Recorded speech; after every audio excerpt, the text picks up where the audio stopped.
بسم الله الرحمن الرحیم. امروز داستانی دیگر از داستان صحابیات رو با هم میخواییم بخونیم. بانوی بزرگواری با نام کبشه بنت رافع رضی الله عنها، شخصیتی که پیامبر صلی الله علیه و سلم در مورد ایشون میگه یا ام سعد. ام سعد کنیه هست. بشارت بر تو باد و بشارت بر خانواده‌ات باد که کشته های شما در بهشت قرار دارند و همگی اونها در مورد شما و خانواده‌تون شفاعت خواهند کرد. خب ببینیم این مادر این قهرمانان کیست؟ مادر این شهدا چه کسی هست؟ این بانوی بزرگواری که امروز میخوام داستان ایشون رو با هم بخونیم، یکی از بانوان بزرگوار صحابی پیامبر هست، یعنی از صحابیات عصر رسول خدا صلی الله علیه و سلم هست که با مسیر رسالت دعوت پیامبر همراه بوده از همون لحظه‌ای که نور الهی در مدینه متلألع شده و پخش شده و اسلام منتشر شده. این صحابی بزرگوار خدمات زیادی رو برای اسلام و مسلمانان انجام داده و مهمترین اهداف و وظایفی رو که برای مسلمانان بوده و برای بندگی بوده ایشون به جای آورده، چرا که ایشون در خانش هسته‌های اسلام به عبارتی اون نسل‌های واقعی مسلمانان شکل گرفته و پرورش یافته و بوی و عطر ایمان از در و دیوار خونش منتشر میشه، اون هم در شهر مدینه منوره، شهری که مرکز انتشار اسلام به سراسر جهان بشریت شد. بله، مهمان امروز ما بانویی از بانوان بزرگوار و فاضل و اهل خرد و عبادت و جهاد هست، کسی که میشه گفت در تمامی زمینه‌های دعوت دینی حضور شما میتونیم حس بکنیم. یکی از کسانی که با رسول خدا صلی الله علیه و سلم در صداقت و وفا بیعت کرد و همراه بود و شهادت داد خیریت رو و نور رو و از برکت و همه این مواردی که پاداش نصیب یک فرد میشه بهره مند شد. بله، این صحابی بزرگوار هم مثل سایر یاران رسول الله از اون منبع اصلی هدایت، از اون چشمه اصلی هدایت نوشید، خودش هم بهره‌مند شد و به دیگران هم خیر و بهره‌مندی رو رسوند. ایشون مادر دو شهید هست، مادر دو قهرمان از قهرمانان امت اسلامی یا نسل اولیه مسلمان هست. کسیه که گفته شده در مورد ایشون مادر کسی است که عرش رحمان به خاطر مرگ اون به لرزه در اومد. کسی هست که از بالای 7 آسمان حکم الهی در ارتباط با مواردی که در سیرتش خواهیم خوند نازل شد. خب بله، ایشون کی هست؟ ایشون دختری هست معروف به برجستگان امت. میشه گفت ایشون فرزندش، خوب دقت کنید، فرزندش، پسرش نگهبان رسول خدا صلی الله علیه و سلم و حامی و جانفدای رسول خدا در جنگ بدر هست. پرچم انصار دست فرزند ایشون هست. ایشون هم در فرزندش در واقع یکی از کسانیه که در مجلس شورای رسول خدا، مجلس مشورتی رسول خدا صلی الله علیه و سلم در اون روز حضور داره. بله، فرزند دومش کیه؟ فرزند دوم این بانوی بزرگوار باز در زمان ابوبکر صدیق رضی الله عنه شخصیتیه که در اونجا میتونیم نقشش رو ما ببینیم که حالا بهش اشاره خواهیم کرد که چه داستانی هست. ایشون نکته دیگری داره، حالا بعضی میخوایم بکنیم که یعنی این شخصیت رو اگه ما بخوایم در نظر بگیریم، حالا من یک مقداری مطلب رو چون نگاه میکردم دقت نکردم، همون گونه که ابوبکر صدیق لقب صدیق داره، بعد از ابوبکر این فرزند دوم ایشون هم همین لقب صدیق رو به دست آورده به خاطر صداقتی که داره.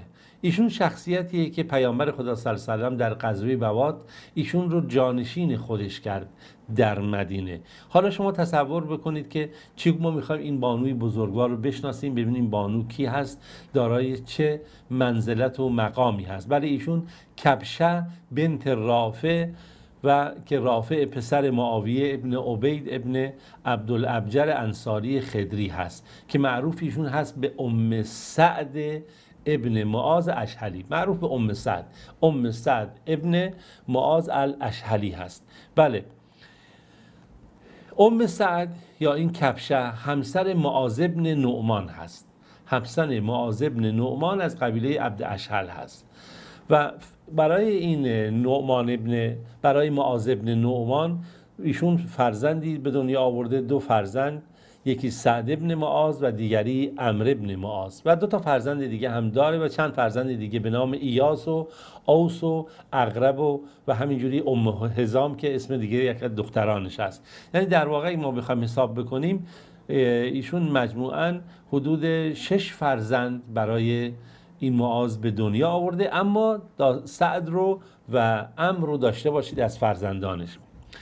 کبشه یا ام سعد مسلمان شد، با رسول خدا صلی الله علیه و سلم بیعت کرد، همان گونه که زنان صدر اول اسلام با پیامبر بیعت کردن. ما اشاره کردیم پیامبر گفت انی لا اصافح النساء، من در بیعت با زنان مصافحه نمی کنم، همین که بیعتشون گفته بشه کفایت میکنه. این در زمان رسول خدا صلی الله علیه و سلم هست. بعد از اون دیگه بیعت عمومی هست، مردان میرفتند و بیعت میکردن، کفایت میکرد برای امرایی که بعد از پیامبر خدا صلی الله علیه و سلم اومدن.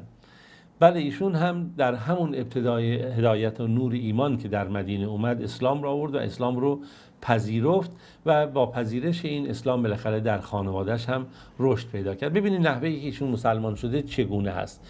شهر مدینه استقبال میکنه و پذیرای اون سفیر پیامبر خدا صلی الله علیه و سلم، اون جوان دعوتگری که داستانش رو باشه با هم خوندیم بارها، مصعب ابن عمیر رضی الله عنه هست. خب ایشون میاد به مدینه که تا به مردم آموزش قرآن بده، اونها رو دین یاد بده، امور دینی رو آموزش بده و خب مصعب هم بالاخره سعی میکنه در این مأموریتی که داره کار خودش رو به خوبی انجام بده. خونه به خونه انصار میرفته تا بتونه این دعوت اسلامی رو در اونجا گسترش بده تا اینکه بالاخره این دعوت میرسه به قبیله بنی عبد اشهل و بزرگ این قبیله به عبارتی سید الاوس اسید ابن حضیر که ما داستان ایشون رو هم در همین مجموعه داستان‌ها تا به حال خوندیم که میتونید مراجعه کنید به یوتیوب و کانال شبکه جهانی کلمه، اونها رو داستان‌هاشو ببینید اگر ندارید. همین داستان‌ها رو تا اینجا ما گفتیم، الان نزدیک 70-80 داستان صحابی رو تا به حال با هم خوندیم تا این لحظه. و دیگه کی از این قبیله بنی عبد اشهل مسلمان میشه؟ سعد ابن معاذ پسر همین کبشه یا ام سعد، این مسلمان میشه و داستان مسلمان شدن اینها هم خب در کتب سیره و تاریخ اینها کاملا اومده. یعنی زمانی که این بزرگ قبیله اوس اسید ابن حضیر و از اون سعد ابن معاذ مسلمان شدن، سعد ابن معاذ در برابر قوم خودش ایستاد، قوم خودش رو دعوت کرد و بهشون گفت نگاه کنید ای هم قبیله من، ای فامیلای من، یا بنی عبدالاشهل، ای فرزندان اشهل، نگاه کنید شما کار خودتون رو خوب میفهمید و شما همتون بزرگوارانی هستید و انسانهای برجسته و عاقل و باخردی هستید، ولی اینو بدونید که من مسلمان شدم.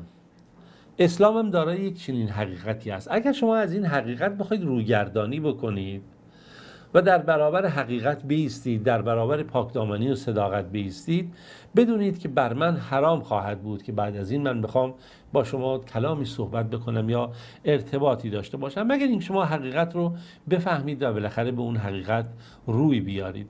بالاخره همین موارد و گفتگوها و صحبتها و این چالش‌هایی که ایجاد میشه در این قبیله بنی عبدالاشهل و این سوالات سبب شد که تمام این قبیله از زن و مرد مسلمان بشن. خب طبیعتا مادرشون هم ام سعد مسلمان شد و اسلام خودش اعلان کرد و این خانواده درش نور ایمان شکل گرفت و مکانی شد برای دعوت الهی و از طرفی سفیر رسول خدا مصعب بن عمیر خونه اینها رو به عنوان یکی از مکانهای دعوت و آموزش قرار داده بود و از اینجاست که میبینیم که این خونه یا این منطقه منطقه یا این محله مسکونی بنی عبدالاشهل میشه منطقه‌ای برای نور و دعوت ایمان، به ویژه خانه ام سعد که سعد ابن معاذ پسرش باشه.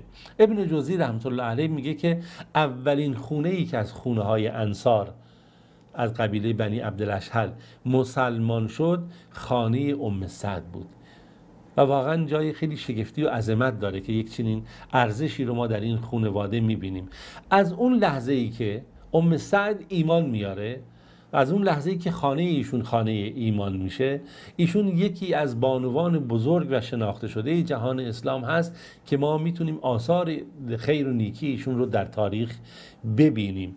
این قابل تأمل هست که گفته میشه که خواهر این ام سعد، دقت میکنید، خواهر ام سعد هم مسلمان شدش، اون هم به همراه ام سعد با رسول خدا صلی الله علیه وسلم بیعت کردن. بعضی گفتن اسم خواهرش فریعه هست، برخی نقل شده فارعه هست، فارعه بنت رافع. و از طرفی دیگه سعاد بنت رافع هم که دیگه یعنی در واقع دو تا خواهر که این هم میبینیم که اینجا مسلمان میشه و ام اسعد هم که به همین صورت جزو اینا همه برگزیدگانی هستند که در اون زمان مسلمان شدن از این قبیله و ما میبینیم یک ارتباط فامیلی ویژه‌ای هم بین همه اینها پدید اومده و این نقشیه که ما میتونیم درش ببینیم. تا همینجا داستان ما رو داشته باشید برای اینکه نمیخوایم خسته بشیم. در قسمت بعدی، در جلسه بعدی خدمت شما اشاره خواهیم کرد که چه اتفاقاتی برای ام سعد میفته در این مسیر دعوت اسلامی و عباراتی از خوشحالی ها و از غم و اندوه و از برکات الهی که نصیب این خانواده بزرگ و این بانوی بزرگوار میشه. تا روز دیگه و جلسه دیگه در پناه خدای مهربان باشید. خداوند یار و نگهدارتون.